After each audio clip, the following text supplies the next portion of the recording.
We all know the feeling. A task looms before us. It might be big or challenging. So we tell ourselves a comforting little story. I'll do it tomorrow. This phrase feels good, lifting the immediate pressure. Tomorrow seems like a fresh start, a day when we will have more energy, focus, and motivation. This is the allure of later. But tomorrow often turns into the next day, and then the day after that.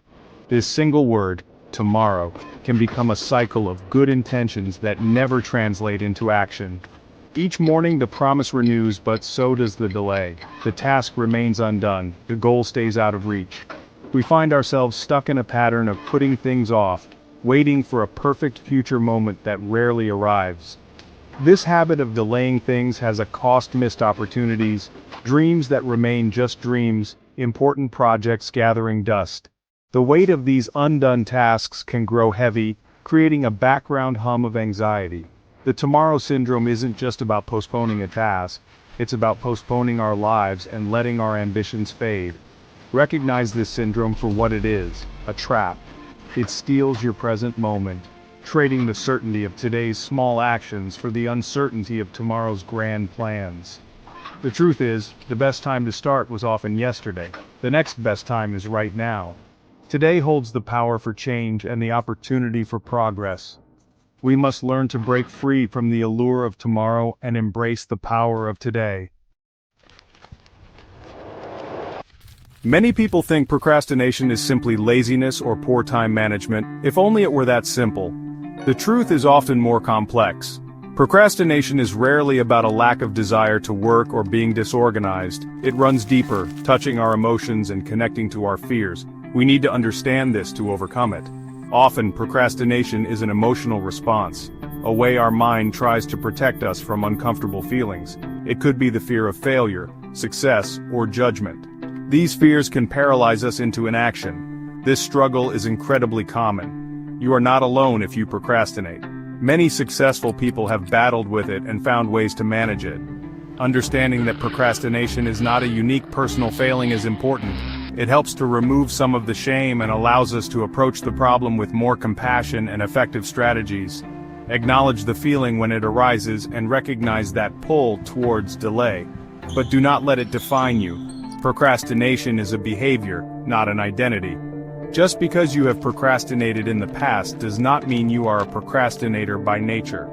You have the power to choose a different response. You can learn to manage those uncomfortable feelings. You can build systems that help you start. You can take control of your actions. Recognize the root causes of your procrastination. Address them with compassion and effective strategies. Remember, you are not alone in this struggle. You have the power to change your response and take control of your actions. Think about your most valuable asset. Is it money, possessions, skills? While these are important, there is one asset that surpasses them all: time. Time is the currency of life. It is finite. Once a moment is gone, it is gone forever. We cannot earn or buy more time. We can only choose how we spend the time we have. This makes every day, every hour, every minute incredibly precious. Every time we say "I'll start tomorrow," we are spending today's precious time on waiting. We are deferring life. The present moment is the only moment we truly possess. It is the only moment where action is possible. The future is an idea. The past is a memory. But now is real. Now is where potential meets reality. Waiting for the perfect moment to begin is a common trap. We imagine a future self who is more prepared, more inspired. The truth is, the perfect moment rarely arrives. Or if it does, we might not recognize it. Because the perfect moment is often just an illusion. It is an excuse our minds create to avoid the discomfort of starting. The real perfect moment is now. This moment, with all its imperfections and your current limitations. This is the moment you can make a difference. This is the moment you can take a step forward, no matter how small. Value your time by using it. Invest it in your goals and growth. Don't let the promise of tomorrow rob you of the power of today. Have you ever felt stuck, like a heavy object that just won't move? This is inertia. Sir Isaac Newton's first law of motion states that an object at rest stays at rest, and an object in motion stays in motion. This law doesn't just apply to physical objects, it applies to our productivity too. The hardest part of any task is often just getting started, overcoming that initial resistance. So, what is the solution to this inertia? It is surprisingly simple. Make the first step incredibly small, so small that it feels almost ridiculous, so small that your mind can't find a good reason to say no. If you want to write a book, your first step isn't to write a chapter, it is to write one sentence or even just open your writing document. This tiny action is key. It breaks the state of rest. Want to start exercising?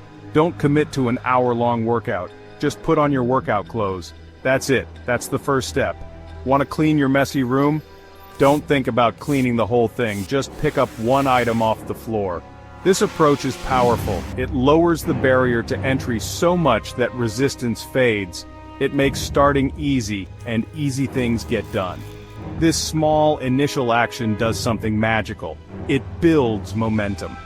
Once you've taken that tiny first step, the next step seems a little easier. And the one after that, easier still. You are no longer an object at rest. You are an object in motion. This first step proves to yourself that you can start. It silences the inner critic that says you can't. It breaks the cycle of inaction. It is the spark that ignites progress. Remember, the hardest part is often just getting started. Make that first step small and manageable. Build momentum and keep moving forward. You are an object in motion.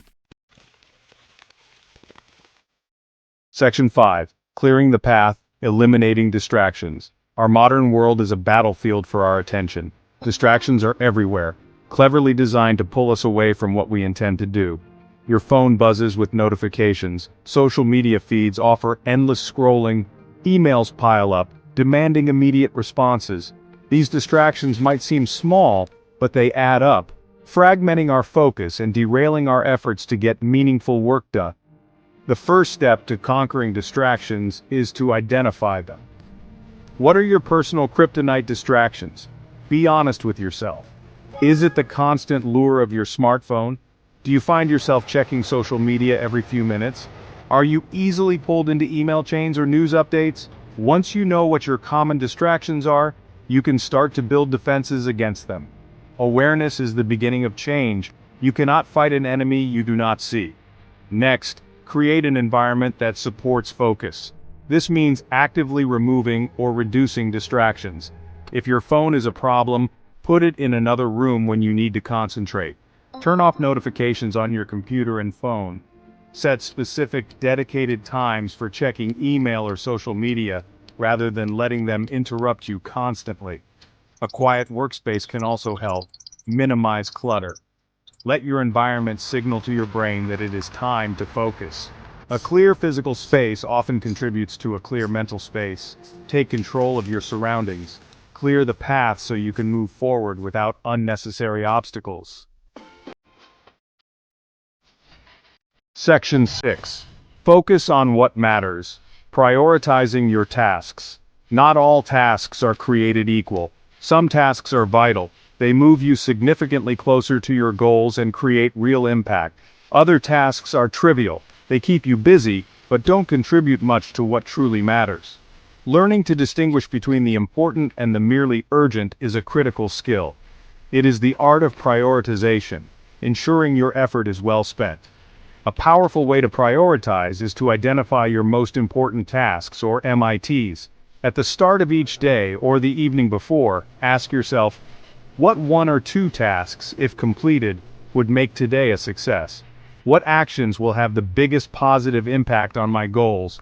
These are your MITs. They should be clear, actionable, and the things you focus on before anything else. This clarity is crucial for effective work. Once you have identified your MITs, try to tackle them first. This is often called eating the frog. Do the hardest, most important thing early in your day. Your energy levels and willpower are typically highest in the morning. Use this peak time for your most challenging work. By getting your MITs done first, you build momentum. You also ensure that even if the rest of the day gets chaotic, you have already accomplished something significant. Focusing on high-impact tasks means your effort leads to meaningful progress, not just activity. It is easy to fall into the trap of busy work. Prioritize ruthlessly. Your time and energy are too valuable to waste on unimportant tasks. Section 7.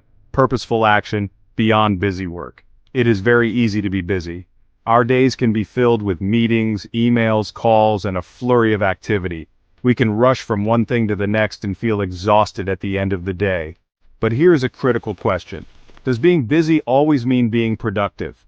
The answer, unfortunately, is often no. You can fill every minute of your day with tasks and yet achieve very little of true significance. Busy work can be a deceptive trap. True productivity is not just about doing more things, it is about doing the right things. It is about purposeful action. This means your work is aligned with your goals, connected to what you value, and moving you in a direction you consciously choose. Without purpose, activity can be aimless, like running on a treadmill. You are expending a lot of energy but not actually going anywhere meaningful. To ensure your actions are purposeful, constantly ask yourself why. Why am I doing this task? Does this activity move me closer to my important goals? Is this the best use of my time and energy right now? If the answer is unclear, or no, then it might be time to reconsider. This self-reflection helps to filter out the tasks that merely fill time. It helps you focus on work that creates genuine value. It connects your daily actions to your larger vision. Purposeful action transforms work from a chore into a meaningful pursuit. Strive not just to be busy but to be productive. And strive for that productivity to be driven by a clear sense of purpose. Section 8. The decision to act, embrace imperfection. One of the most common reasons for delaying action is waiting. Waiting to feel ready, for the perfect plan, for more information, for inspiration to strike. Here is a secret. You might never feel perfectly ready. There will always be some uncertainty. Waiting for perfection is often just a sophisticated form of procrastination. It is fear dressed up as prudence. Imperfect action is almost always better than perfect inaction. Starting, even if you feel unprepared, is key. You can learn and adjust along the way.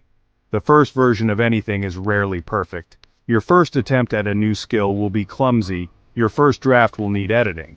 That is okay. That is part of the process. The important thing is to begin, to get the wheels turning. Progress comes from doing, not from endlessly preparing to do. So make a decision. Right now. Decide that today is the day you will start. Not tomorrow, not next week. Today. Commit to taking that first small step we talked about earlier. Embrace imperfection and take that step now. Section 9. Keep going, further inspiration. This essay aims to provide a spark, a nudge to help you overcome procrastination and embrace action. The ideas here are a starting point. The real work, the real transformation, begins when you close this page and start applying them, consistently, day after day. It is about building new habits, the habit of starting small, the habit of focusing on what matters, the habit of choosing action over delay. This is your journey. Building these new habits of action takes time, patience, and persistence. There will be days when you slip back into old patterns. That is normal. Do not let it discourage you. The key is to not let one setback derail you completely. Acknowledge it, learn from it, and then get back on track with your next small action. Progress is rarely a straight line. It is often a series of steps forward, with occasional steps back. Be kind to yourself. If you are looking for deeper insights, more strategies, and continued motivation, I highly recommend further reading. One excellent resource is the book Do It Today. Overcome Procrastination, Improve Productivity, and Achieve More Meaningful Things by Darius Foroux. It is packed with practical advice and reinforces many of the principles we have discussed. Ultimately, the power to change lies within you. Use these tools, seek out further knowledge, but most importantly, keep doing. Your future is created by what you do today.